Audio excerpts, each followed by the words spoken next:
সফরের আরো বিস্তারিত জানাতে এই মুহূর্তে যুক্ত আছেন সহকর্মী নাজমুস সাকিব। সাকিব জানাবেন, ভুটানের প্রধানমন্ত্রীর সঙ্গে তো পররাষ্ট্র উপদেষ্টার বৈঠক হয়েছে, সেই বৈঠকে কি কি বিষয়ে গুরুত্ব পেল?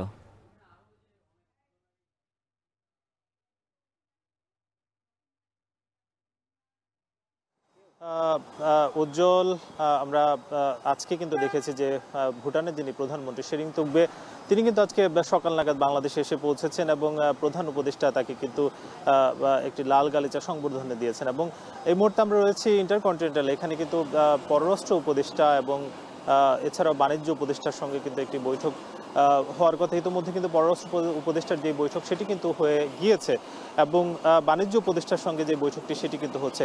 একটু জানাতে চাই যে আজকে মূলত যে 3 দিনের সফরে যে ভুটানের যিনি প্রধানমন্ত্রী তিনি এসেছেন, তিনি কিন্তু আসলে বেশ কিছু বিষয় আসলে তাদের সঙ্গে দ্বিপাক্ষিক যে চুক্তি সেগুলো কিন্তু হওয়ার কথা এবং এর মধ্যে বলা হচ্ছে যে কৃষি, স্বাস্থ্য সহ এছাড়া যে অন্যান্য বিষয়গুলো হচ্ছে পানি চুক্তি, সেসব বিষয় কিন্তু আজকে হওয়ার কথা। এবং বলা যায় যে সেই সব যেই চুক্তি সেগুলো কিন্তু প্রধান উপদেষ্টার সঙ্গে আজকে বিকেল নাগাদ অর্থাৎ ঠিক কিছুক্ষণ পরে 3টে নাগাদ কিন্তু একটি বৈঠক রয়েছে প্রধান উপদেষ্টার কার্যালয়ে।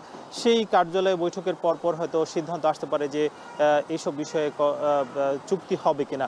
একটু জানাতে চাই যে প্রধানমন্ত্রী অর্থাৎ ভুটানের যিনি প্রধানমন্ত্রী তিনি কিন্তু আজকে যে এসেছেন এবং সেখানে তার সঙ্গে 13 সদস্যের একটি প্রতিনিধি দল কিন্তু বাংলাদেশে উপস্থিত হয়েছেন এবং তার মধ্যে ভুটানের যিনি পররাষ্ট্র মন্ত্রী কিংবা বাণিজ্য মন্ত্রী সহ কর্মসংস্থান মন্ত্রী যারা আছেন তারা কিন্তু আছেন। এবং ভুটান আসলে খতিয়ে দেখছে কিভাবে বাংলাদেশের যারা বিশেষজ্ঞ ডাক্তার আছে তারা কিভাবে ভুটানে কর্মসংস্থান নিতে পারে কিংবা তাদেরকে কিভাবে নিয়ে যাওয়া যায় সেসব বিষয় কিন্তু একটি আলোচনা হওয়ার কথা রয়েছে। এর বাইরেও আসলে ভুটানের যে পানি সম্পদ রয়েছে সেগুলো কি প্রক্রিয়া আরো উন্নত করা যায় সেসব বিষয় কিন্তু বাংলাদেশের সঙ্গে আলোচনা হওয়ার কথা রয়েছে। এবং এছাড়াও ভুটানের কৃষি নিয়েও কিন্তু তারা বাংলাদেশের সঙ্গে আলোচনা করবেন এবং দ্বিপাক্ষিক যে সহযোগিতা সেসব সহযোগিতা কিন্তু চাওয়ার কথা রয়েছে।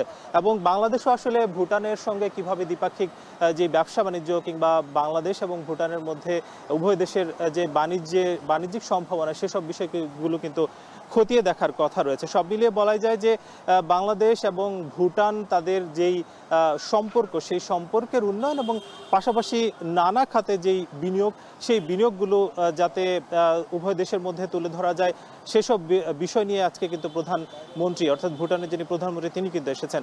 একটু জানিয়ে রাখতে চাই যে আজকে ঠিক কিছুক্ষণ পর যেহেতু প্রধান উপদেষ্টার সঙ্গে বৈঠক হবে এবং আগামীকাল তিনি কিন্তু রাষ্ট্রপতির সঙ্গে দেখা করার কথা রয়েছে এবং সেখানেও একটি আলোচনা হওয়ার কথা রয়েছে এবং আগামী সোমবার অর্থাৎ সোমবার কিন্তু তিনি বাংলাদেশ ত্যাগ করার কথা রয়েছে।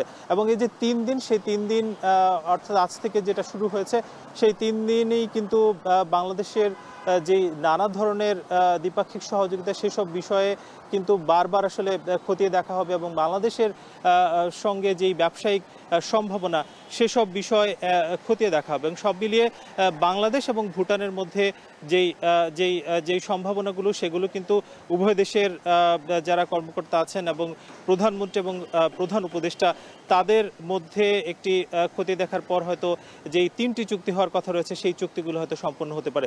এখনো পর্যন্ত বলা যায় যে বাণিজ্য উপদেষ্টা কিন্তু এখনো পর্যন্ত বৈঠক করছেন এবং ঠিক কিছুক্ষণ পর হয়তো জানাতে পারবো যে প্রধান উপদেষ্টার সঙ্গে বৈঠকটি শুরু হয়েছে কিনা। এই ছিল ইন্টারকন্টিনেন্টাল থেকে সবশেষ।